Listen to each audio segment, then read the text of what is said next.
Thank you, Dr. Kethi, for the introduction.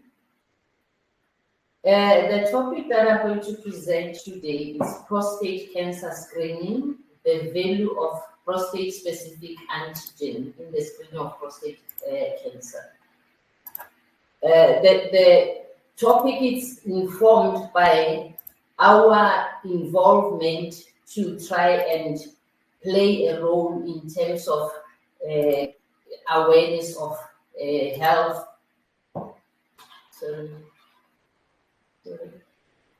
The topic is basically part of the contribution of MPress to try and get our involvement in awareness of health issues relating to men.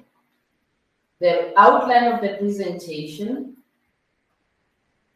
I'm briefly going to give a background, talk about the prostate-specific antigen, the clinical utility thereof, the measures to improve the value of PSA in prostate cancer detection, and then lastly conclude. In the background, prostate cancer is the second most common cancer among men and the fifth leading cause of cancer death in men. The incidence rate of the disease varies geographically, with highest incidence rate reported in highly resourced countries and the lowest incidence rate reported in low to middle-income countries.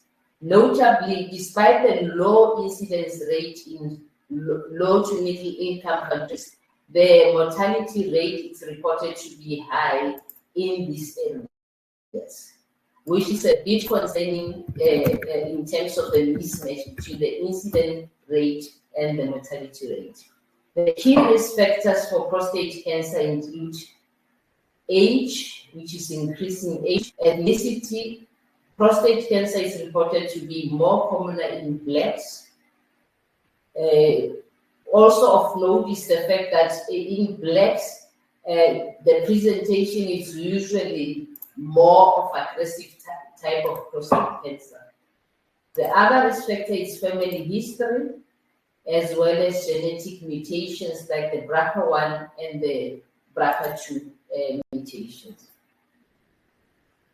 On the side there of the slide, I've just demonstrated the anatomical, just a reminder of the anatomical region of the prostate gland, which is inferior to the bladder and anterior to the rectum. Note the connection with the seminal vesicle, which makes sense as we continue the discussion.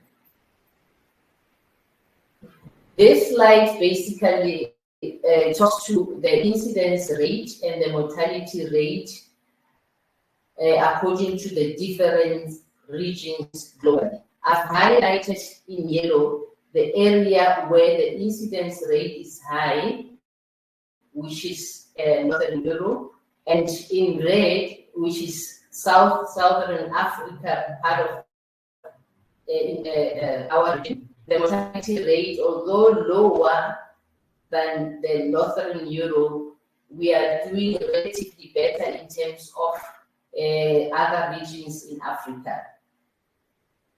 However, the mortality rate is a bit concerning if we look at the mortality rate in Northern Europe, which is lower than what we are experiencing.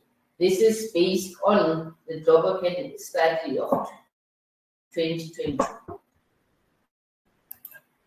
This slide basically demonstrates the same information in a map format, where on the left side, the blue part, the blue map, demonstrates in the dark blue, that's the areas where the incidence rate is high. Note South Africa is in the second group in terms of the rate, the incidence rate. Then next, on the red side, note the much darker red area, which demonstrates the area of highest mortality rate. So based on what I've just presented, there is a mismatch between the incidence rate and the mortality rate, which is a bit concerning, highlighting possible gaps that we have possibly identified to try and increase the screening projects in an effort to try and detect the cancer early and reduce the mortality rate. The possible gaps include barriers to early detection. Under that, there's limited awareness of prostate cancer, limited availability or accessibility of screening services, especially in rural or under-resourced countries. Cultural and social beliefs which influence health-seeking behavior. The stigmas around male reproductive health, which limits the discussion on the screening. The other issue is the concern about potential harm of screening versus the benefits that it can have. The other issue that can actually contribute to the high mortality rate is based on the availability of diagnostic and treatment modalities. Limited availability and accessibility to diagnostic services like expertise such as pathology, such as urology, such as radiologies, and equipment that may be needed in terms of the diagnosis. The other issue is limited availability and accessibility to treatment services, relatively higher cases of more aggressive type of cancers, especially in South Africa. This next slide zooms into the statistics of prostate cancer in South Africa. This is based on the data from the South African National Cancer Registry of 2023. According to the report, the prostate cancer is the second most common cancer among all cancers in South Africa, following breast cancer. It is the leading cancer in males, and the number of cases that were reported in 2023, they were around 10,798 versus 10,944 in 2022. The percentage not significantly different. The age standardized incidence rate for 2023 was around 46.96 versus 51.94 in 2023 and 2022 respectively. Of note is that most common, the blacks are the most commonly affected in terms of the incidence rate of prostate cancer. In that report, the youngest group that was affected was around 20 to 29, with more cases picking up around 40 years and majority being around 60 to 69 years. The reason I'm highlighting that is to have an overall picture in terms of the situation in South Africa, which may guide us in terms of the programs that we can implement in order to improve our screening programs, which may assist in increasing the detection rate of prostate cancer. This slide basically shows a comparison between 2023 and 2022 findings. It's also from the National Cancer Registry. It's the distribution is according to the age and ethnicity. You can look at the first column there, which demonstrates an increasing pattern in terms of the number of cases between 2022 and 2023, although not markedly different. The other things that we can take note of there is the fact that the blacks have more cases were reported in black population, followed by white population. This is also to just give a picture in terms of the situation in our country, which may inform the planning in terms of the screening programs. Coming to prostate-specific antigen, prostate-specific antigen is a glycoprotein that is encoded by the kallikrein 3 gene that is located on chromosome 90. It is androgen-regulated serine protease enzyme. It is secreted by the epithelial cells of the prostate gland into the seminal fluid, where it functions to liquefy the seminal coagulum and also dissolve the cervical mucus, thus aiding in sperm mobility. Small amount of prostate-specific antigen enters the bloodstream and exists in serum in different molecular forms. These different molecular forms of prostate cancer have been found to be useful in terms of improving the rate of prostate cancer in terms of detecting prostate cancer. The next slide basically demonstrates the different molecular forms of prostate cancer. There are two main forms of prostate-specific antigen.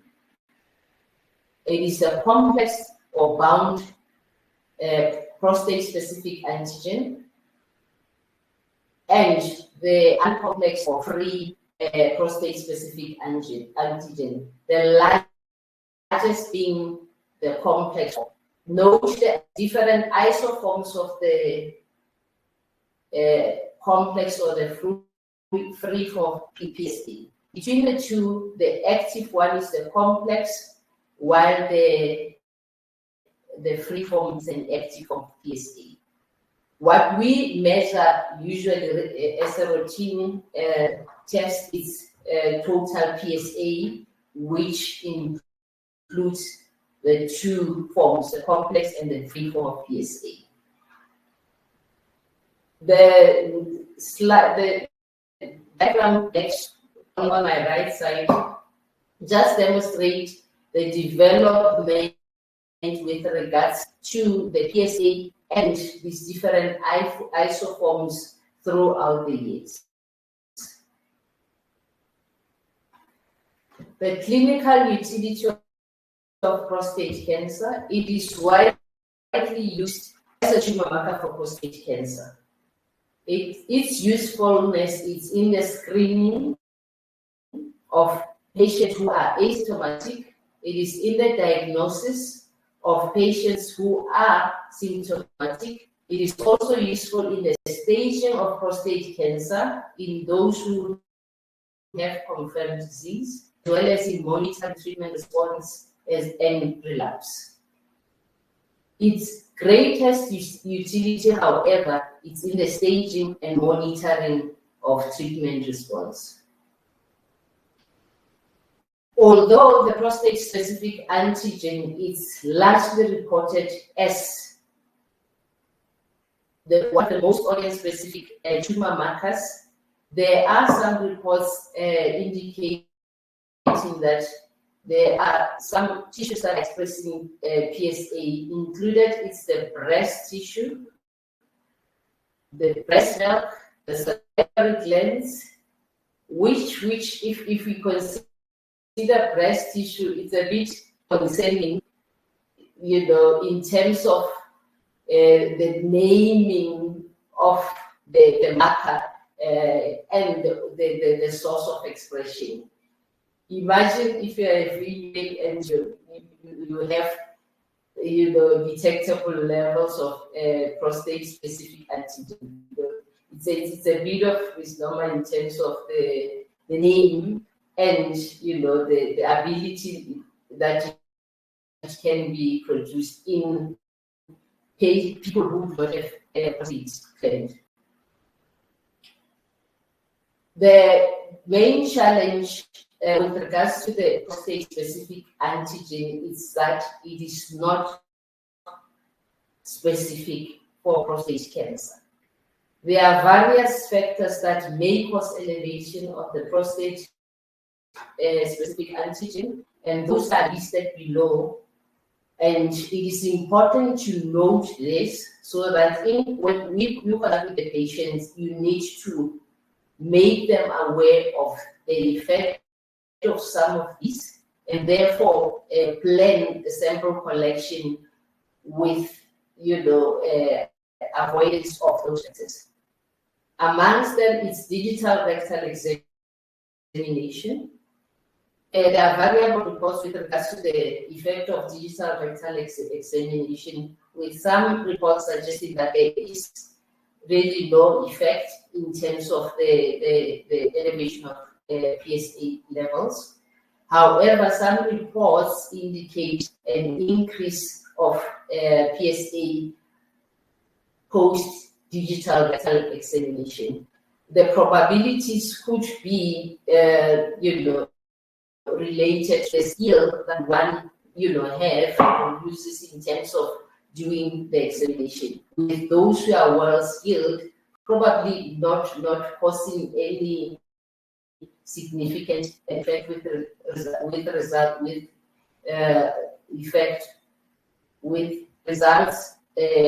effect of production of PSA. The other effect is sexual activity or ejaculation. Also, reports are variable in terms of the effect of that on the release of prostate-specific antigen, with some reporting a significant elevation of prostate-specific antigen post-ejaculation, which physiologically would make sense since I've indicated that the function of the prostate-specific antigen is to liquefy the seminal fluid. So you expect that the levels will be elevated post-sexual activity. Bicycle riding also has an effect on the levels of PSA. This is based on the anatomical position of the prostate gland. So when you're riding a bicycle, basically you are bumping on your prostate. And that can have an effect in terms of the level of prostate-specific antigen. The various prostatic procedures like prostate biopsy, prostate massage, transurethral ultrasound, transurethral resection of the prostate, all of them will likely have an effect on the levels of PSA. The other causes of increased PSA is acute bacterial prostatitis, which may cause an increase of about 5 to 7 times. Acute urinary retention, which will cause pressure on the prostate gland, therefore release of PSA. The last one is the more common, which is the BPH or benign prostatic hypertrophy, with levels that are usually less than 10 nanograms per ml. Developed in the screening of prostate cancer. It is a recommended screening test for early detection of prostate cancer. The use is basically to predict the need for biopsy and not the diagnostic test to confirm the presence of the cancer. The biopsy itself is a diagnostic test to confirm the presence or absence of the cancer. Note that the PSA has limited sensitivity and specificity, which means that a proportion of patients will have either a false high result or a false positive result. This finding basically limits the use of PSA alone in terms of prostate cancer detection. However, there are significant advances in trying to improve the sensitivity and specificity of prostate cancer of PSA in prostate cancer detection. Those measures include the timing of sample collection. That would be, it's important. As I've explained, there are various analytical factors that can influence the levels of PSA. So anybody who has undergone digital rectal examination, who had sexual activity, bicycle riding, all those, they may influence the levels of PSA. So it is important to take that into consideration when you collect the sample. So the recommendation is that you either do the procedure, you either collect the sample before, or depending on the reported duration of elevation of any of those, of PSA following any of those, you need to consider whether you take the sample before or after that duration has passed. For instance, with digital rectal examination, which often it goes hand in hand with PSA levels determination. The recommendation is that you either collect the sample before or wait for 3 days before you can collect the sample. That is just to avoid the transient elevation due to the examination. The ejaculation, post-ejaculation, the recommendation is that you delay for 48 hours before you can collect the sample. Bicycle riding, you can either, with consultation with the patient, do the sample prior or wait for 24 to 48 hours after to collect the sample. So that essentially the rest of the slide demonstrate or show the recommendation in terms of when it's best advisable to collect the sample after any of those procedures or conditions they have occurred that may influence the validity of the results with regards to the prostate cancer detection.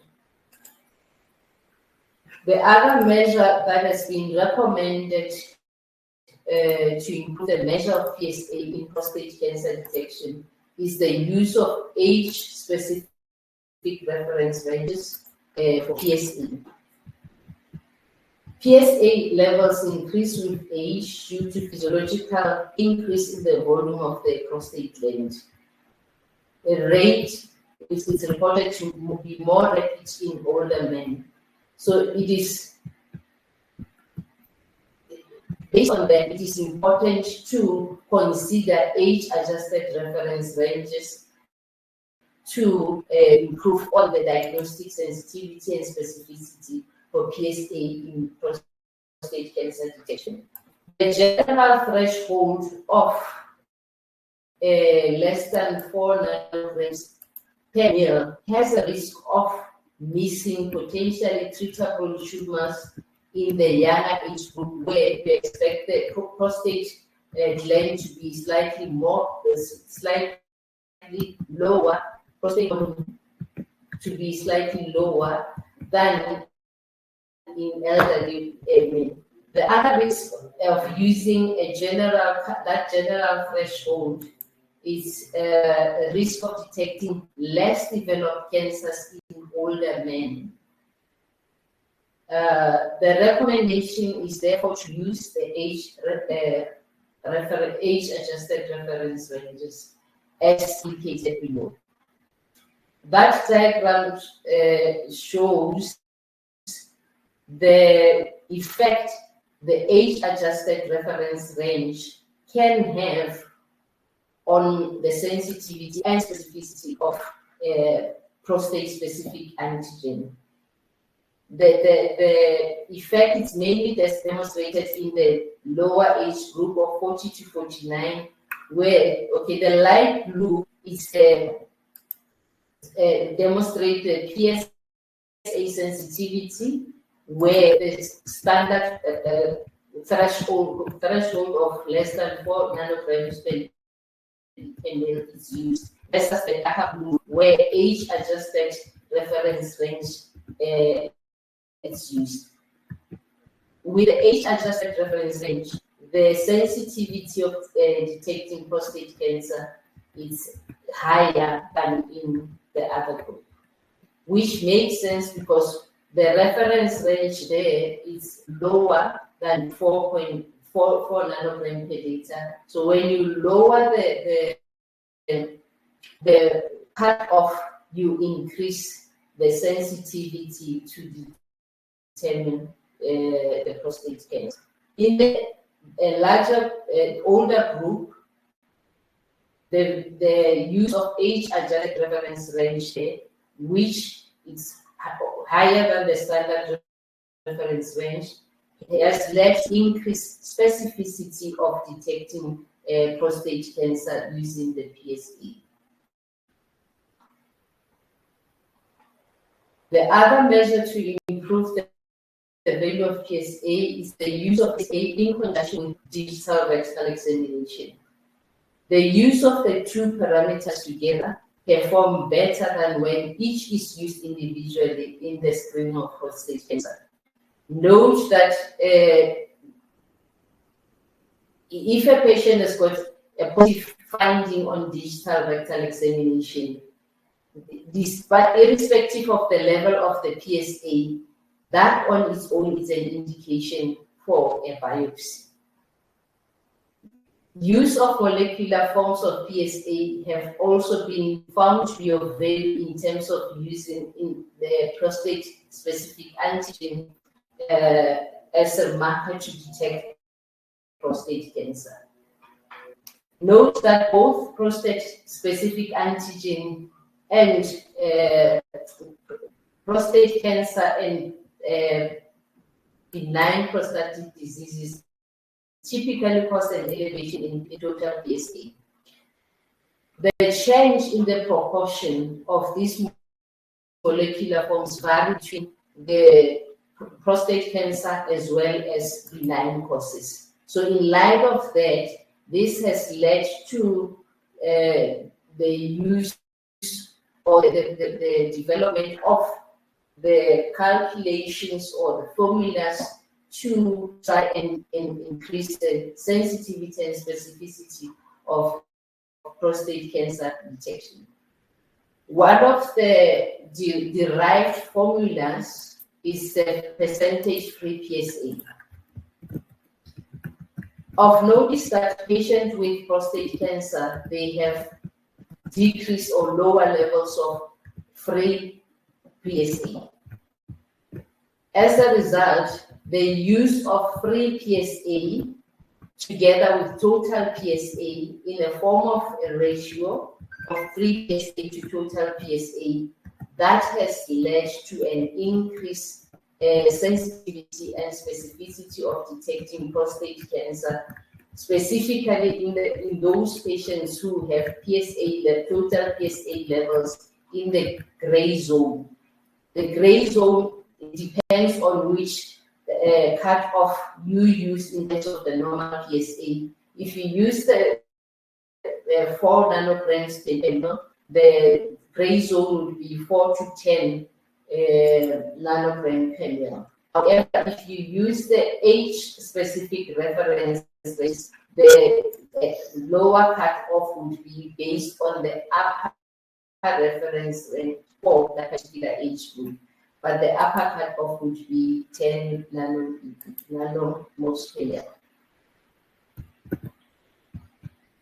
It has been reported that patients who have percentage-free PSA of less than 10%, the probability of them having prostate cancer is more than 80%, versus patients with percentage free PSA of more greater than 25%, where the probability of cancer is less than 10%. Note that the cutoff in terms of deciding whether the ratio is high, the widely used cutoff is 25%. So the higher than 25%, the probability of cancer is low versus a high probability where the value is at 20%.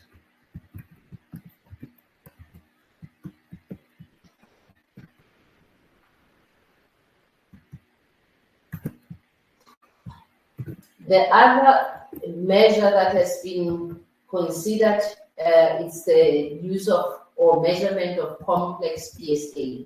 Remember, I've indicated the major form of prostate-specific antigen is the complex form and the bound form.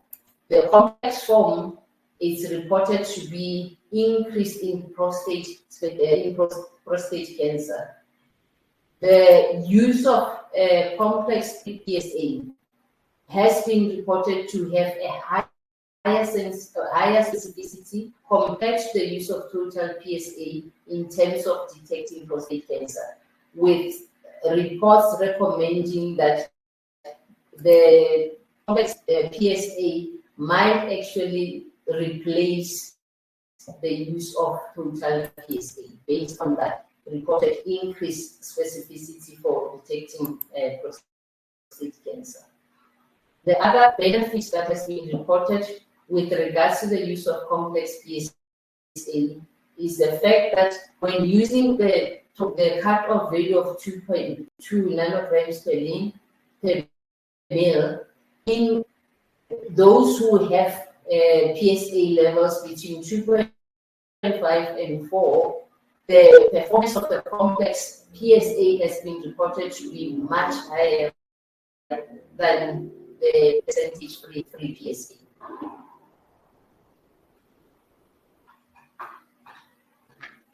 The next test is prostate-specific prostate health index score, or the PHI score. This has also been reported to have a significant effect in terms of increasing the sensitivity and specificity of prostate cancer detection, specifically in those with total PSA ranges of 2 to 10 nanograms per ml. This score, or this calculation, takes into consideration 3 molecular forms of PSA, which is the total PSA, free PSA, and the -2 pro-PSA. The -2 pro-PSA is reported to be the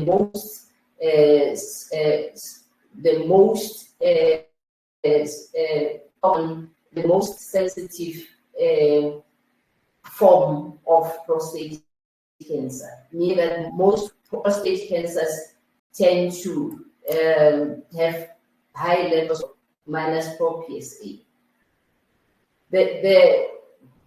The diagram on the right side basically demonstrates the high sensitivity, high specificity rather, associated with the use of PHI score versus the use of either the total PSA or the free PSA.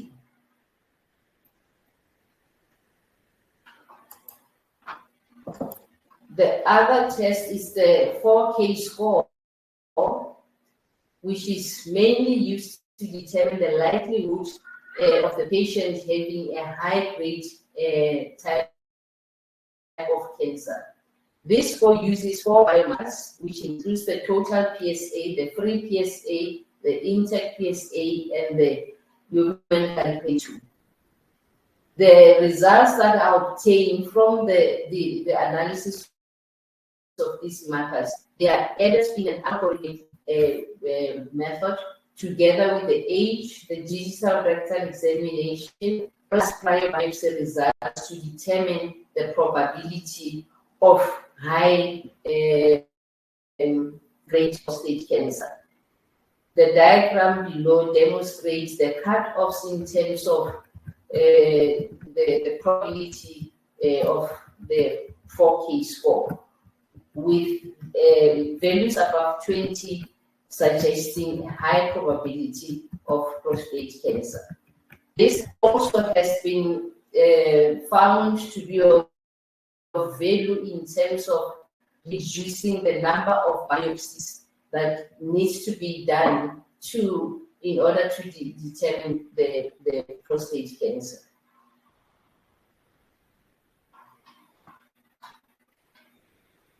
PSA density is another measure that can be used to improve the use of the prostate-specific antigen.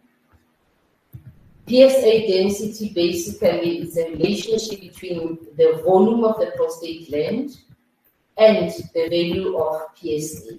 Some men tend to have a larger volume prostate gland, which doesn't have any pathology, and that on its own, because of large volume, it may cause an elevation with regards to the level of PSA.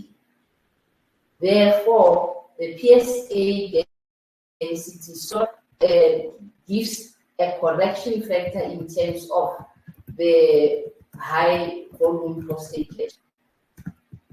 The calculation of the PSA density is total PSA over the prostate volume, which is measured using an ultrasound, a transrectal ultrasound. The normal range is between 0.92 and 0.15 nanogram per ml/cc. So values that are higher than that indicates probability of prostate disease, whether benign or prostate cancer.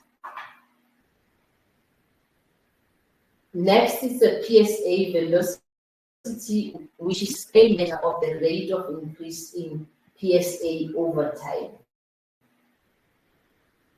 With regards to this, you need 3 or more values of PSA over at least 18 months to determine the rate of increase for the PSA velocity. Note that the sample question needs to be standardized so that you are comparing an apple to an apple. You have to minimize the variability in terms of when you collect the sample, how you collect the sample, and also the analytical method that is used to determine the PSA needs to be standardized. The PSA velocity of more than 0.75 nanogram per ml indicates an increased risk of prostate cancer. Just before I conclude, I thought of just touching a bit on the current guidelines with regards to the South African prostate cancer screening.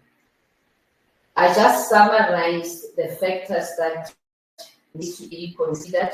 I didn't list the recommendations. I just summarized the approach.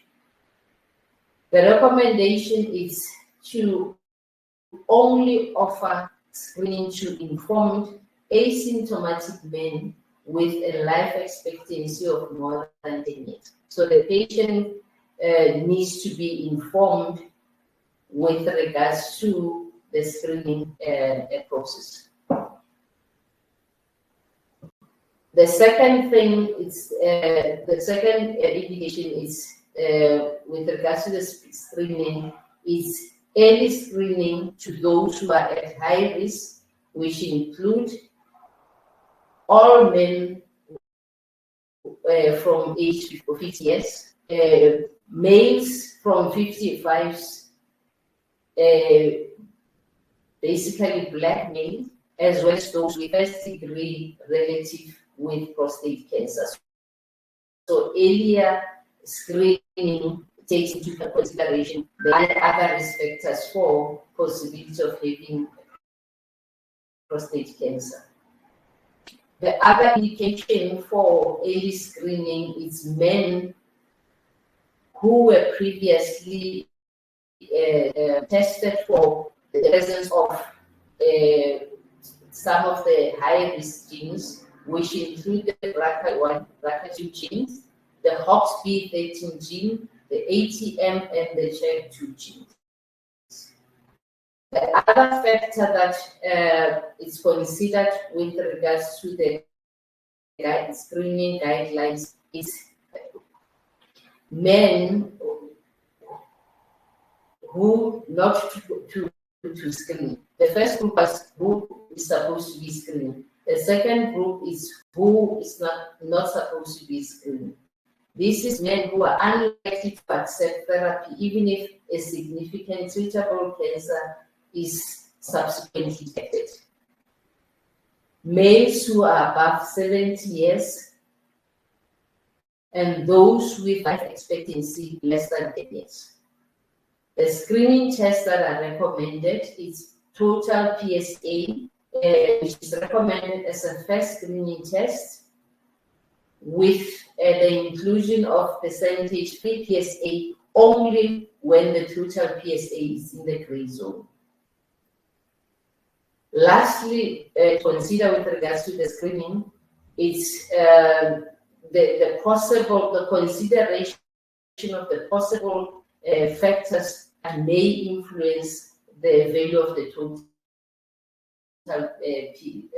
PSA, meaning that before you consider screening a patient, you need to consider all those factors that I mentioned that I said may influence the total PSA levels. So you defer to the screening until the recommended cutoff level has been achieved. So in conclusion, prostate cancer is the leading cause of cancer in males in South Africa as a National Cancer Registry of 2023. Like other cancers, the target in the management of prostate cancer is early detection when cure is most likely. Identification of gaps limiting the success of screening should be identified and be addressed. Although total PSA has limitations, as I've mentioned, with regards to the sensitivity and specificity, it remains a useful tumor marker.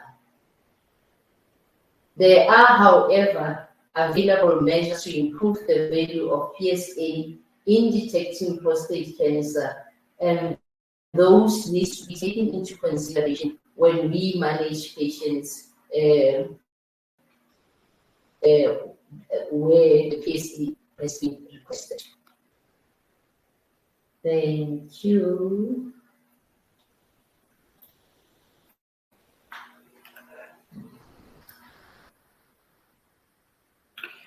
Thank you, Dr. Barbara. That was very informative. We will now take some questions. So please, if you have any more questions, you are welcome to post them in the chat. Let me see here.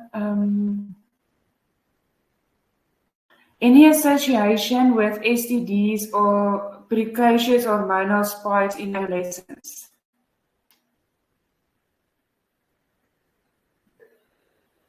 Okay, there are reports suggesting the effect of urinary tract infection and the elevation of total PSA. But the report suggests minimal elevation, which may not misclassify patients with regards to the need for the biopsy. With regards to the adolescent, can I get the question again? Okay, it just says any association with STDs or precocious hormonal spikes in adolescents. I'm not sure if they made a typo, but that is the whole question.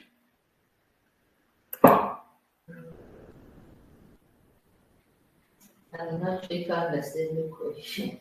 Okay, well, maybe we'll get back to that one. Let me see. Why is the incidence of prostate cancer higher in developed countries? The postulated reasons for the high incidence is that in developed countries, the screening programs are implemented and which will lead to increased detection rate, as opposed to low-income countries where there's limited screening programs and therefore decreased detection rates. Thank you, Doctor. Let's just see here.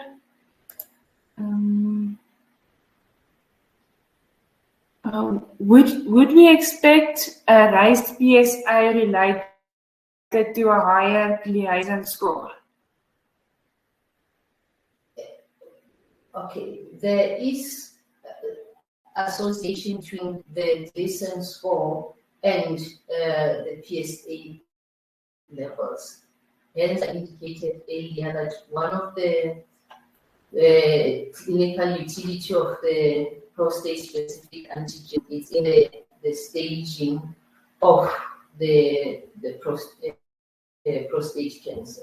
So yes, there is an association between the Gleason score and the levels of the PSA.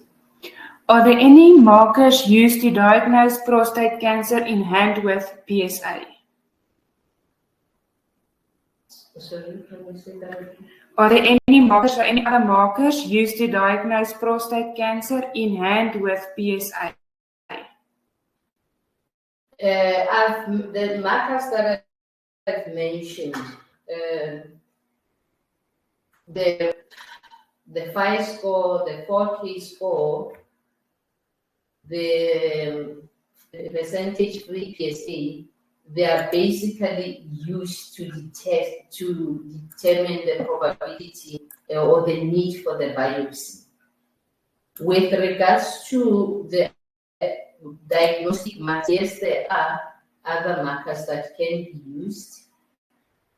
I think there's a urine test, it's PCA3, I think, which can be used in the diagnosis of prostate cancer. That's the one that I can think of. Okay, and then there's another question. What is Gleason score and how is it done?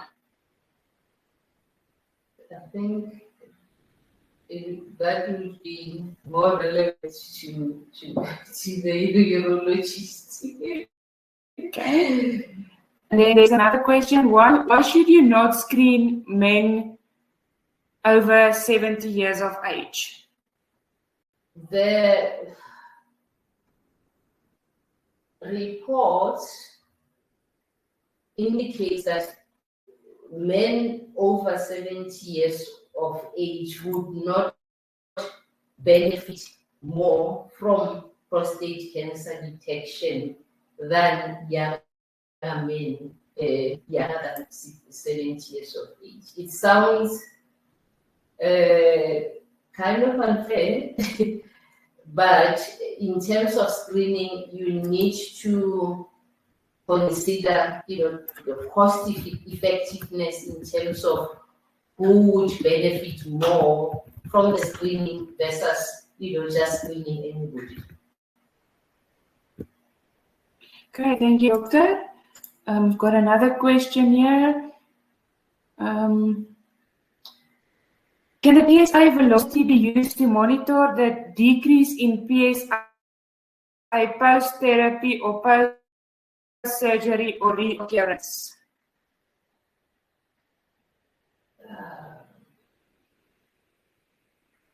I should think so, because in the case of prostate cancer detection, we are looking more into the rate of increase of the PSA. So with regards to the follow-up for treatment response, one would assume that the levels would decrease. I stand to be corrected with regards to the value of the PSA velocity in the monitoring of treatment response. Thank you. Over what period of time does the PSA remain elevated after a prostatic biopsy? The elevation after prostate biopsy is usually significant, and it can be up to 6 weeks. So the follow-up sample collection for PSA should be done after 6 weeks post prostate biopsy. And then another question, thank you, doctor. Is it common for a young patient who has testosterone depot injections in a young patient in the 30s to then getting prostate cancer? Young patient on a testosterone injection. Is it more common for them to get prostate cancer? I wouldn't think so, because the testosterone or the androgens, they, like for instance, in patients who are treated for prostate cancer, one of the modalities of treatment is the use of androgens, I think. Therefore, I wouldn't think that the administration of testosterone depot would increase the risk of prostate cancer. And then another question. The person said, apologies, she joined a bit late. She asks, at what age should men have a prostate examination or screen for prostate cancer? The age at which the screening should be done, it depends on the risk for prostate cancer. Those who are at high risk of prostate cancer, the screening, the recommended age is 45 years. And then for other men, the recommendation is 50 years. Thank you, doctor. Let me see here.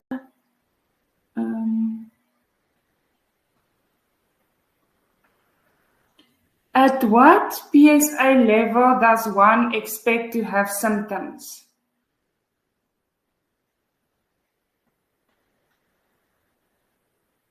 I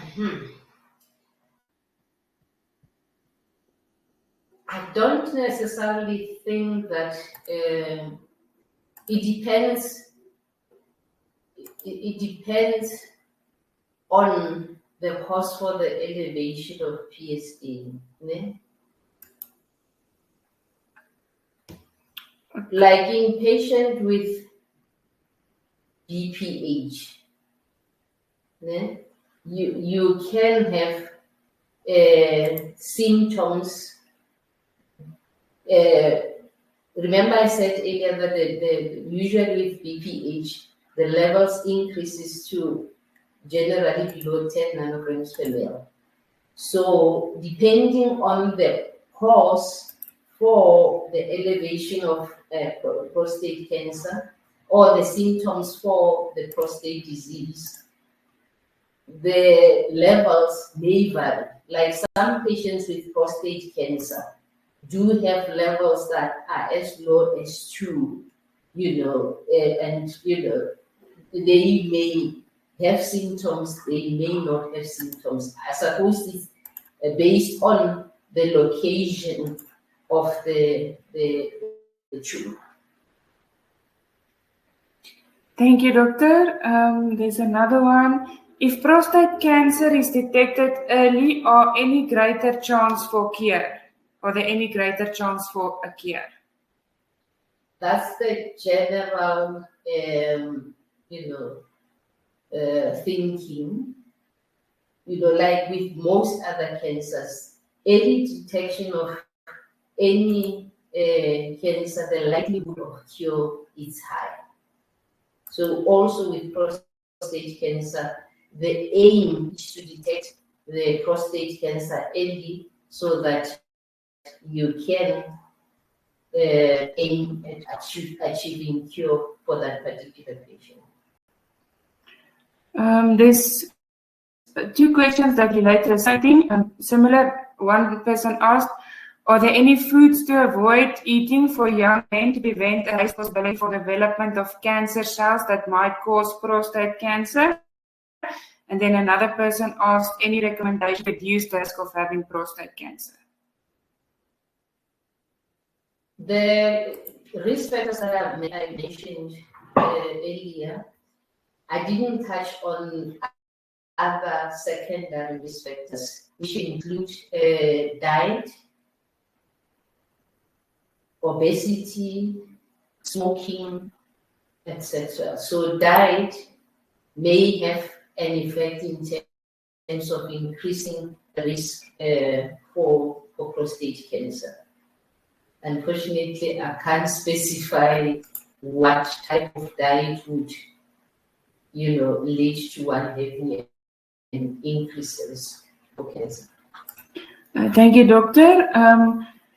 Is it possible to have prostate cancer where PSA levels are normal? Absolutely. Absolutely. I think I've mentioned the fact that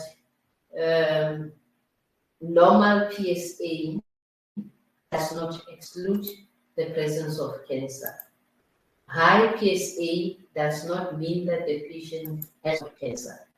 So you need to consider other factors to decide on the probability of a cancer in individual, including those measures that I've mentioned, like the percentage PSA. So the workup would basically depend on how high is the prostate, the PSA level. Thank you, Dr. Barbara. Unfortunately, we are out of time tonight. There are still a few pending questions, but the doctor will get back to you in the coming few days. Thank you, everyone, for joining us. I hope you have a wonderful evening. Goodbye.